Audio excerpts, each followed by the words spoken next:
Hello mga kapalalang, for this video, share ko sa inyo yung experience ng anak ko sa school nila. So yun na nga mga kapalalang, papunta na kami sa school niyan. Ihahatid na namin yung mga bata. I-drop off muna namin yung panganay ko kasi medyo malayo yung school nila. Grade 8 na kasi siya. And then after niyan, pupunta na kami sa school ng pangalawa kong anak. Dahil kasama ko yung partner ko dyan. Dahil gusto namin makausap yung teacher and then yung parents na ng bully sa anak ko. The reason kung bakit gusto ko makausap yung parents ng batang ng bully sa anak ko, dahil hindi nakakatuwa yung ginagawa niya mga kapalalang. 2 weeks niyang ginagawa sa anak ko na tinatakot niya araw-araw para makuha yung baon ng anak ko. Everyday yung kinakain ng anak ko, candy na lang at tubig. Dahil siya na yung nakikinabang sa baon. Hindi naman sa pagdadamot mga kapalalang, no? Pero lagi kong pinapaalala sa anak ko, kapag hindi mo na kailangan yung pagkain or busog ka na, i-share mo, wag mong itapon. Palagi ko yung sinasabi sa mga anak ko. Pero pag alam mo, sa sarili mong gutom ka pa, kumain ka hanggat sa mabusog ka. Unahin mo muna yung sarili mo bago ang iba. Alam ko yung ibang tao dito, iniisip na tinuturuan ko yung anak ko maging selfish, madamot. Hindi po ganun mga kapalalang. Oo, nandun na tayo. Tinuturuan ko sila ng ganun dahil pinapaliwanag ko sa kanila ang sitwasyon ng buhay namin dito. Unang-una nangungupahan. Lahat binabayaran. Isa lang yung nagkakayod sa amin. Masama bang ituro sa anak mo yun sa maagang edad para alam nila sa sarili nila na uy, hindi tayo magdidemand sa magulang natin dahil alam natin yung capacity lang ng magulang natin na ito lang yung kaya nilang ibigay sa atin. Sobrang swerte ko talaga mga kapalalang dahil naiintindihan ako ng mga anak ko. Kapag nasa labas kami mga kapalalang, unang-unang tinatanong nila sa akin kung may pera ako. Pag umuo ako, dun sila nagpapabili. Pero pag wala, never silang magtatanong. Minsan nga tinatanong ko pa nga, bakit mo ako tinanong kung may pera ako? Ang sasagot nila sa akin, wala. Pero trinay kong sabihin na may pera ako.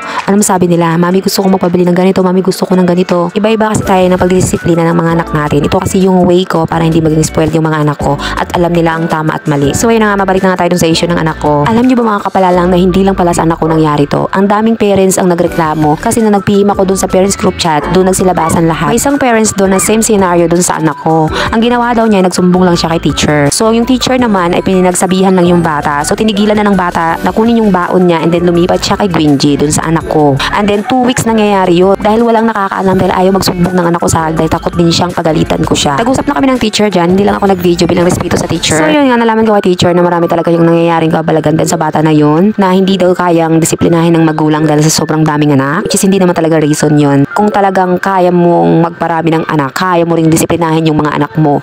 May iba naman na sinasabi na bata man yan, hayaan mo na, wala namang alam. Kailan ba dapat disiplinahin yung bata kapag tumanda na? Hindi ba dapat turuan ng maaga para matuto yung bata kung ano yung tama at mali? Kasi pag once nakakalakihan nila yan, hindi na mawaalis sa sarili nila. Paulit-ulit at ulit-ulit na lang ginagawa yan. Ang ending yan, paglaki nila, mas worse pa yung gagawin nila. Hindi ko nakausap yung parents ng bata dyan mga kapalalang kasi hindi siya sumipot doon sa school. But sinabi ng teacher sa akin, siya na lang daw yung kakausap if ever na pumunta doon. At sisiguraduhin daw na hindi na mangyayari ulit yung nangyari sa anak ko at doon sa mga bata pang iba na nandoon. Anyway, thank you for watching this video. I hope naintindihan yung side ko bilang isang parents na concern sa ating mga anak. Bye for now!